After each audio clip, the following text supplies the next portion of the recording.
Israel Hamas युद्ध के बीच Israel और लेबनान में भी जबरदस्त जंग छिड़ गई है। इजरायल के ताबड़तोड़ हमलों से तमतमाए हिजबुल्लाह ने भी भीषण पलटवार किया है। इजरायली सेना ने बताया कि हिजबुल्लाह ने बीते मंगलवार यानी 24 सितंबर को इजरायल पर लगभग 300 रॉकेट दागे।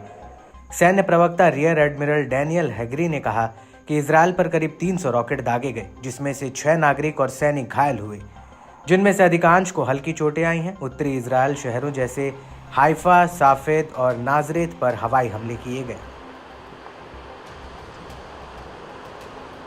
In the last few days, Hezbollah has fired hundreds of rockets towards Israel. In the last week, over 700 missiles and rockets towards Israel, creating damage to many houses and communities. We have been facing this enemy, Hezbollah, for almost a year. Unprovoked, Hezbollah started this war, and for the last year we have been acting in self-defense, trying to prevent a wider escalation. And a wider escalation is not something that has to happen. Hezbollah can stop its fire. Hezbollah can move north of the Litani according to all the international agreements. Hezbollah has been abusing civilian population in Lebanon for 20 years, hiding their munitions in houses and under houses. And we have information on this, intelligence on that, and you can see in our attacks in recent days the secondary explosions and many of the sites showing these are actually places where weapons have been stored and directed towards Israel.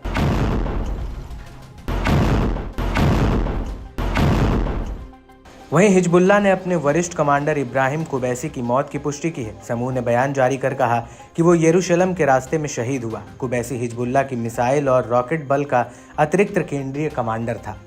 वह साल 1980 के दशक में Hezbollah में शामिल हुआ था। उसने संगठन के भीतर कई महत्वपूर्ण सैन्य भूमिका निभाई। हिजबुल्लाह ने बताया कि उसके लड़ाकों ने अटलिट बेस में इजरायल की विशेष नौसैनिक टास्क यूनिट शायद 13 के मुख्यालय पर हमला कर ड्रोन से हवाई ऑपरेशन को अंजाम दिया। इसमें इजरायली अधिकारियों और सैनिकों के ठिकानों को निशाना बनाया गया। लड़ाकों ने जवाबी हमलों में रॉकेट या इंटरसेप्टर मिसाइलों के कुछ ही हिस्से जमीन पर गिरने के ऊपरी गैलीली के माउन मेरोन इलाके में आग लगी। ऊपरी गैलीली के एक शहर रोश पिना में एक आवासीय इमारत को काफी नुकसान पहुंचा।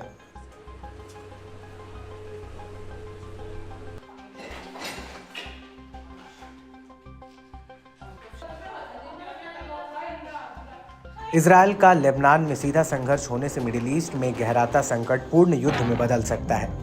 इसमें ईरान समर्थित यमन और इराक के समूह भी शामिल हो सकते हैं। हिजबुल्लाह के हमलों से इजरायल के सीमावर्ती शहर किरियत शमोना में एक लोकल म्यूनिसिपल स्टोरेज फैसिलिटी को भारी नुकसान पहुंचा है। लेबनान में दशकों के बाद इजरायल की ओर से किए गए भीषण हमले ने दोनों देशों को युद्ध के और करीब ला दिया है। हिजबुल्लाह ने कहा कि उसने रात भर में कई इजरायली सैन्य ठिकानों को फादी रॉकेट से निशाना बनाया। समूह ने बताया कि लड़ाकों ने मंगलवार को उत्तरी इजरायल में दादो सैन्य अड्डे पर अपने लक्ष्यों के अलावा लगभग 50 और रॉकेट दागे।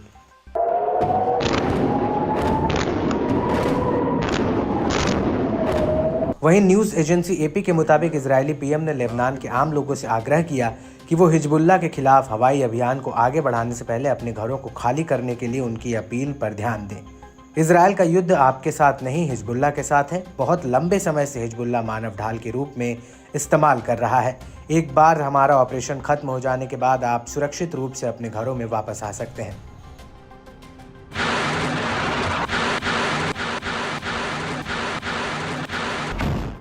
इस बीच इजरायल ने लगातार दूसरे दिन लेबनान में हिजबुल्लाह के कब्जे वाले इलाकों पर हमला किया। लेबनान के स्वास्थ्य मंत्रालय ने बताया कि बेरूत के घोबेरी इलाके में एक इमारत पर हमला होने से कम 6 लोग मारे गए और 15 घायल हो गए। इससे पहले इजरायली सेना ने अचानक से हिजबुल्लाह के दर्जनों ठिकानों पर रात में हमला किया था। लेबनानी अधिकारियों ने बताया था कि इन हमलों में 50 बच्चों और 94 महिलाओं समेत 598 लोग मारे गए और 2835 लोग घायल हुए।